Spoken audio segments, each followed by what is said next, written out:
morning, warriors. How are you?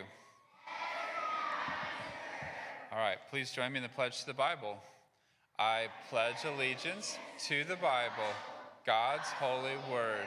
I will make it a lamp unto my feet and a light unto my path.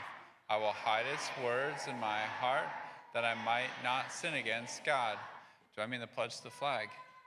I pledge allegiance to the flag of the United States of America and to the republic for which it stands, one nation, under God, indivisible, with liberty and justice for all.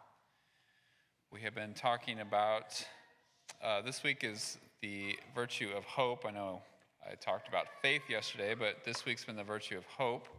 The sound off that we are using is The Bigger They Are. And then we're also working through our catechism and defining the terms of the covenant that God has for us. They're always in terms of a responsibility that we have and blessings and curses, life and death. We found out yesterday that Adam disobeyed God. He sinned against God and broke his responsibility. And now we're asking the big question of what is sin?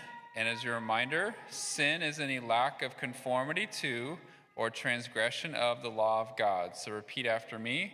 Sin is any lack of conformity to or transgression of the law of God. Your turn. Sin is lack of conformity to or transgression of the law of God. And we'll talk about more. There's just two parts to that. There's lack of conformity and transgression. What those two things mean, we'll learn about that next week. When we talk about hope, at the beginning of the week, we talked about hope as not just being wishful, wishing for something, like I hope I get something for Christmas. Hope, just like faith, is always in action, and it's always in God. There's lots of verses about hope, and hope has to do with when we are, and the book of Psalms talks a lot about hope. When we are in times of trouble, or we're feeling like afflicted, or we're really struggling with something, the book of Psalms, just like David, when he wrote many of those Psalms, he was in troubling times. He was being persecuted. He was in distress, and he wrote these Psalms, and he always talks about hope. So I'm going to read a couple of these Psalms. The first one is a very familiar passage. It's not in Psalms, but in Jeremiah 29:11. It says, "For I know the plans I have for you, declares the Lord, plans to prosper you and not to harm you, plans to give you hope and a future." Here's some other ones from Psalms. "But God will never forget the needy. The hope of the afflicted will never perish." Psalm 33 says, "But the eyes of the Lord are on those who fear him, and on those who hope is in his unfailing love." Again in Psalm 33, "May your unfailing love be with me, Lord, even as we put our hope in you." When we have troubling times, and God sends those troubling times to us, it's usually time to refocus, and it's a way for us to kind of determine, what am I hoping in? Am I hoping in myself and what I can do? Typically, we find out real fast that we're frail, we're weak, we struggle, we fall into temptation and sin very easily. Those troubling times are always times for us to recalibrate and find out that our hope needs to be in the Lord. And when we put our trust in him and we put our hope in him, we have a future, and we know that he loves us, and his unfailing love can bring us through.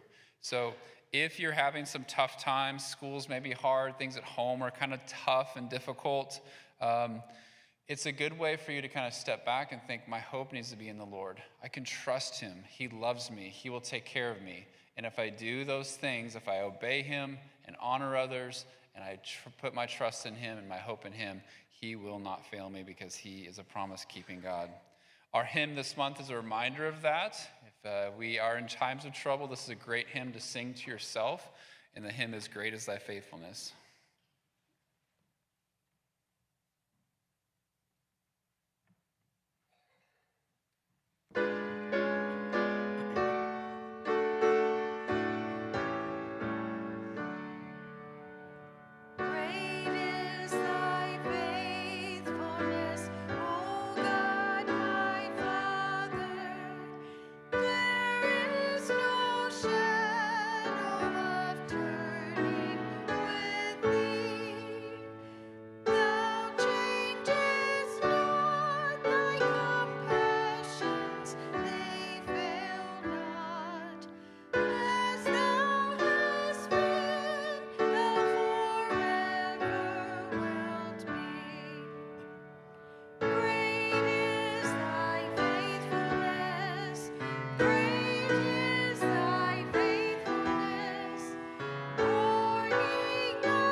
Let's finish this week by facing giants and slaying our dragons and putting our hope in the Lord.